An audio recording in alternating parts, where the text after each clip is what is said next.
sir, I'm going to need you to come with me. I'm sorry, is there a problem?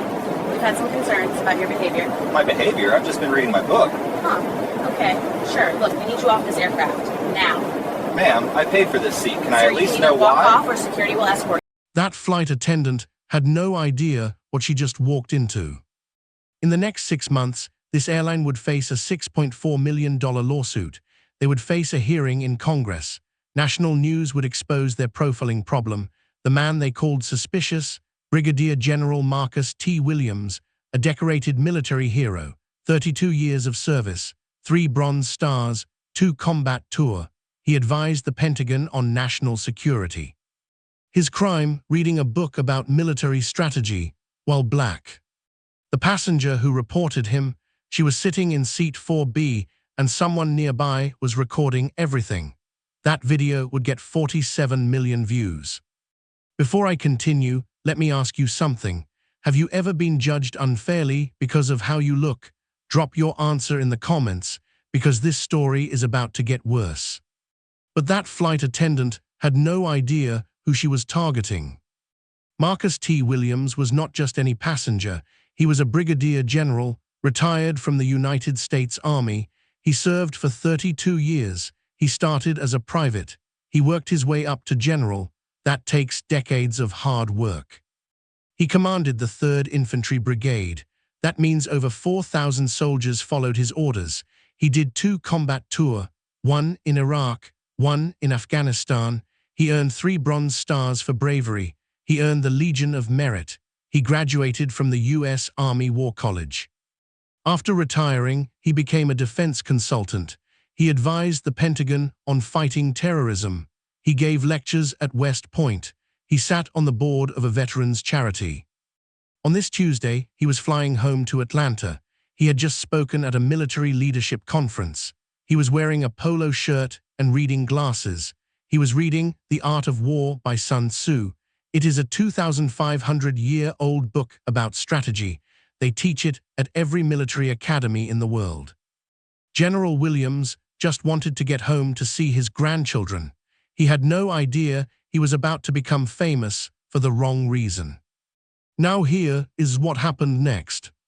The woman who filed the complaint was Patricia Whitmore. She was 54 years old. She sold real estate in suburban Dallas. She flew all the time. She had elite status with the airline. That meant she got special treatment. But Patricia had a pattern, and this is where it gets ugly.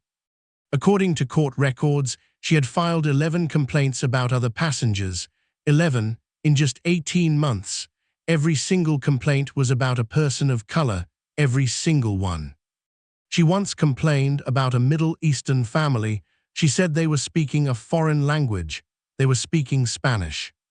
She once demanded to move seats. Why? A black businessman was sitting next to her. She said he was staring at her laptop. He was not. She once called the flight attendant about an Indian passenger. She said his food smelled ethnic. Those were her exact words. 11 times she did this. 11 times the airline did nothing. They never looked for a pattern. They never questioned her.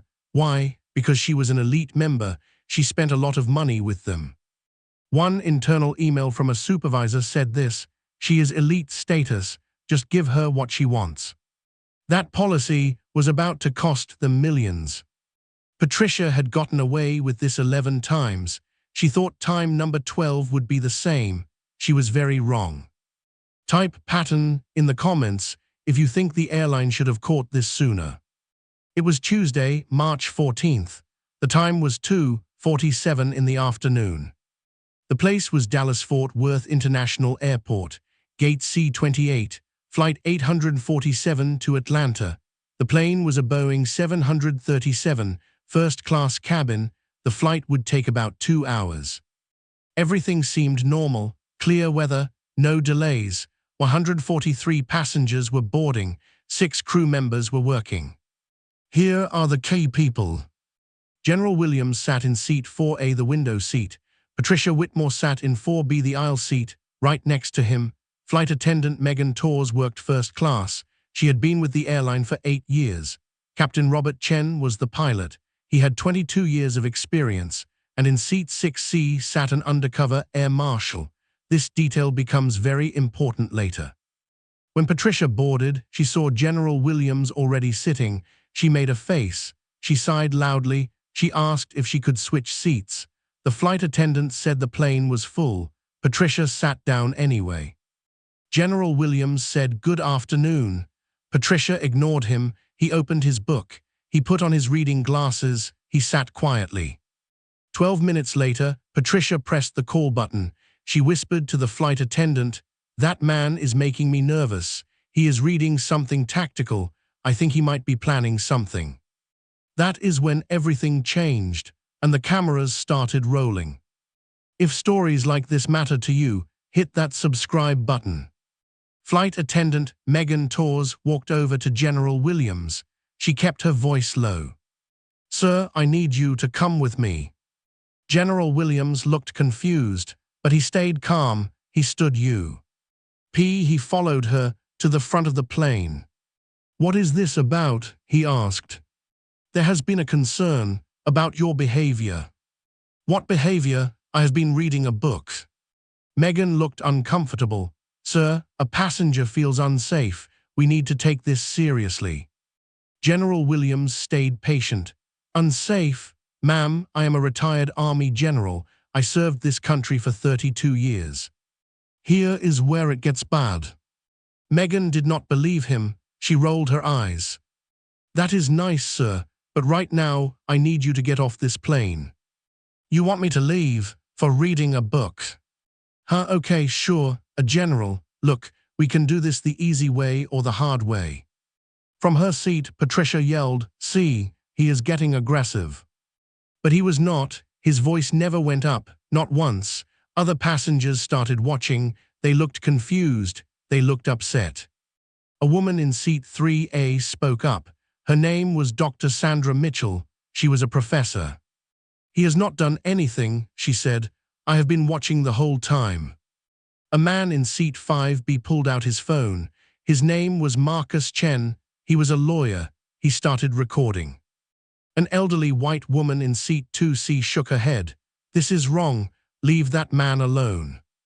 But the flight attendant called security anyway. 2 officers came on the plane.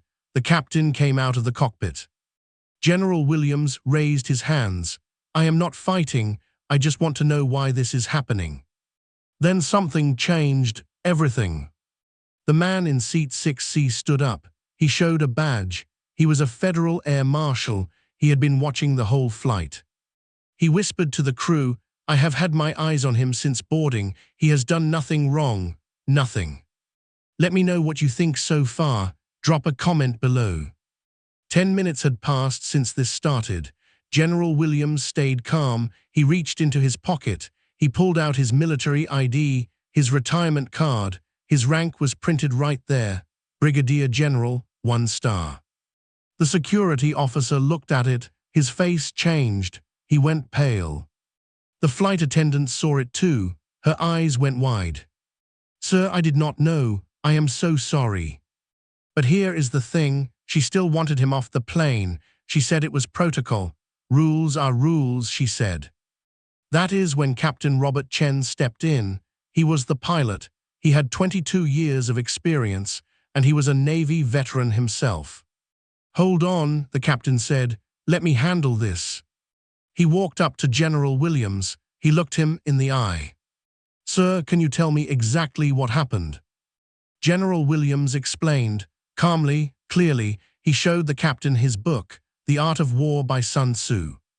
"I was reading this," he said. "That is all." Captain Chen nodded. "Sir, I know exactly what that book is. They make you read it in the military. I read it myself." Then the captain turned to Patricia. He walked to her seat. "Ma'am, can you tell me what was threatening?" Patricia crossed her arms. "He was reading about war tactics on a plane. That is suspicious." "Ma'am, that book is 2,500 years old. They sell it in the airport bookstore, in this airport." "Well, how was I supposed to know that?" The captain paused. He looked at the witnesses. He looked at the air marshal. He looked at the phones recording. Then the witnesses spoke up, one by one. Dr. Sandra Mitchell went first. I am a professor at SMU. This man said good afternoon. He read his book quietly. That is it, nothing else. Marcus Chen, the lawyer, spoke next. I have the last 20 minutes recorded. He has not moved. He has not spoken. He just turned pages. Then the air marshal stepped forward. He spoke officially now. I am a federal air marshal. I watched this passenger from the moment he sat down. Zero suspicious behavior. This complaint has no basis. Patricia looked around. She saw the phones. She saw the badge. She saw everyone staring at her. Her face changed. I was just worried about safety, she said. I was trying to protect everyone. Nobody believed her. Captain Chen made his decision. Sir, he said to General Williams, you are welcome to stay on this flight. Then he turned to Patricia. Ma'am, based on what I have heard, I am asking you to leave this plane. Patricia exploded. What? I am the victim here. Ma'am, please gather your things. This is discrimination against me. Ma'am, no. General Williams raised his hand. Captain, I appreciate this, but I would rather take a later flight. I do not want to cause more problems. He grabbed his bag. He walked toward the exit. He never raised his voice, not once.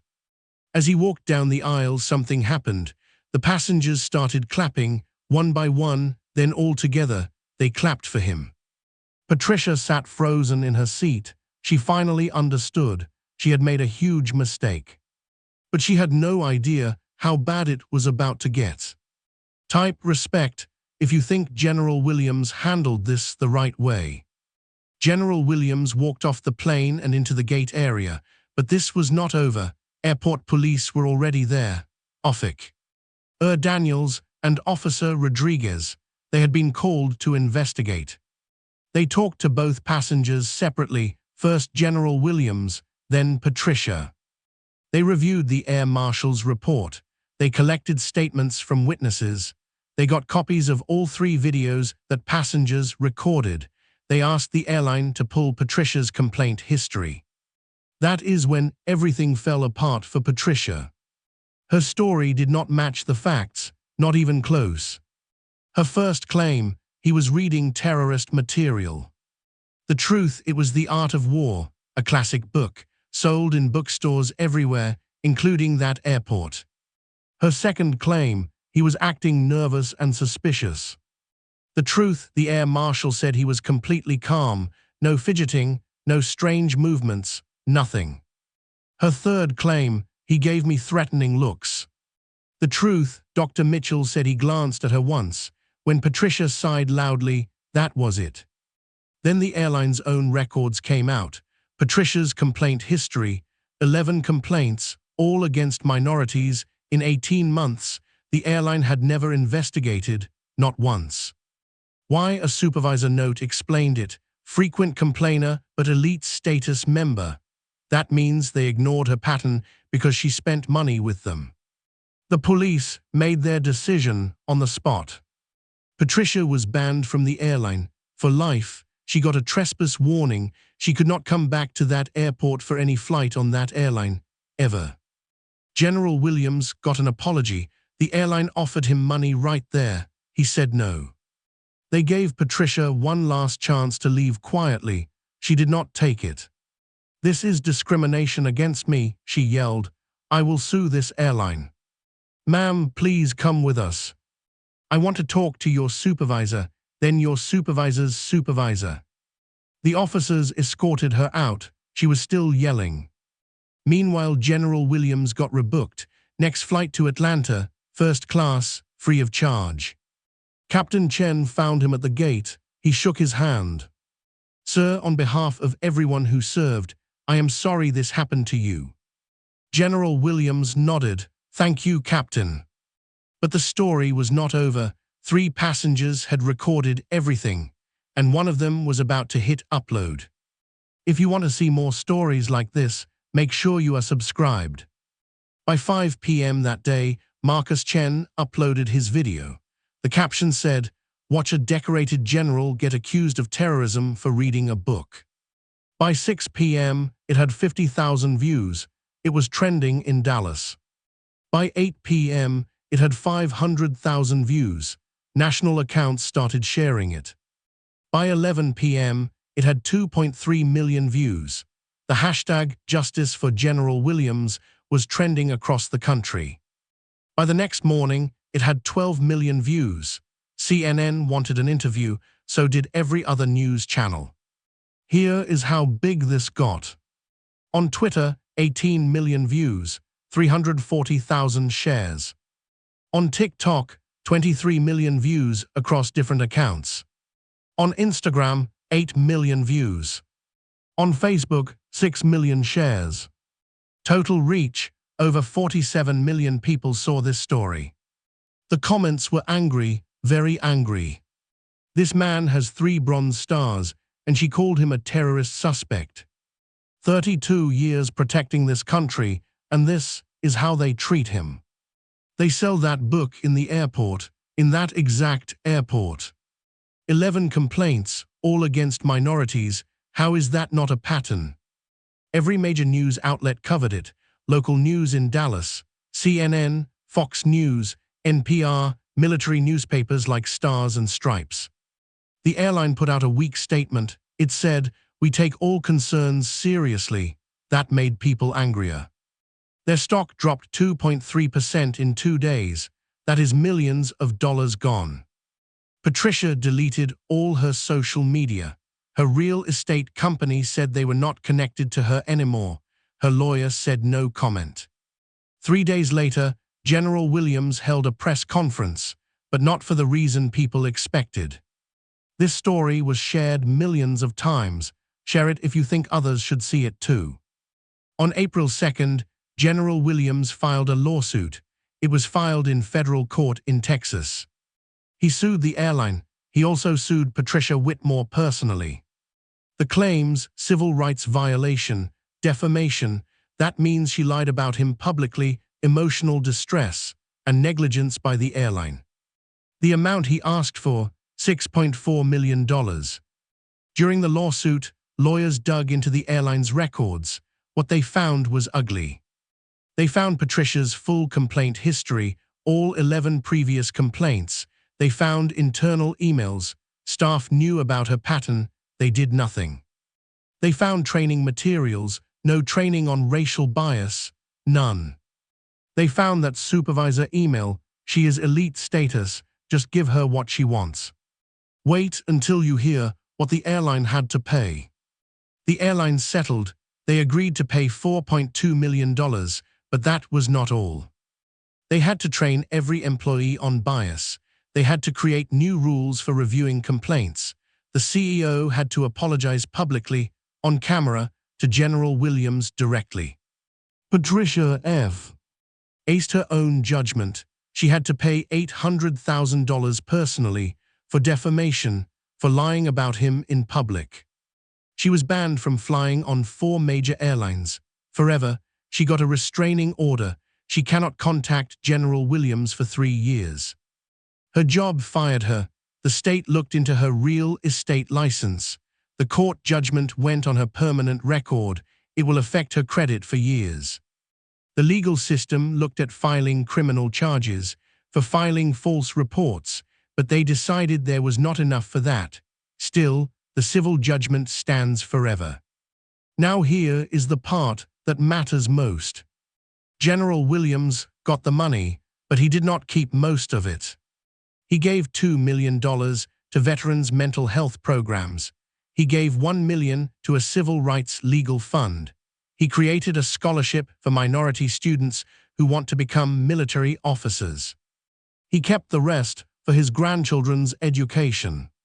His statement was simple. This was never about money. It was about making sure the next black man reading a book on a plane does not have to prove he is not a terrorist. Type justice in the comments if you think he did the right thing. 1 week after the settlement, General Williams held a press conference in Atlanta. He talked about what this experience meant to him. "I have been profiled before," he said, "in uniform and out of uniform, but this time the whole world saw it happen. My grandchildren asked me a question. They asked, "Papa, why did that lady think you were bad? How do I explain that to a child?" He talked about his career. "I have commanded thousands of soldiers. I have made decisions that affected national security. And on that plane, I was just a suspicious black man. Nothing else mattered." Then he said something important.